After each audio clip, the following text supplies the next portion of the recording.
هنا أم درمان. هنا أم درمان. الإذاعة السودانية. الإذاعة السودانية. أم درمان.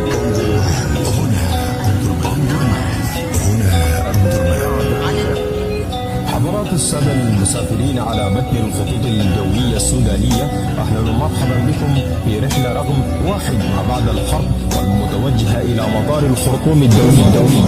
أنا ماشي الخرطوم والقوم للوطن تاني ما بنوا عبارة التليفون منهم كل بحر لا في بحور.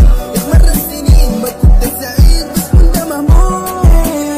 الحمد لله الشكر ده كله للحي القيوم. من بدري حل الله صرفا ما تحيح ما محتاج عرفا ما شاء الله والعندنا كفا.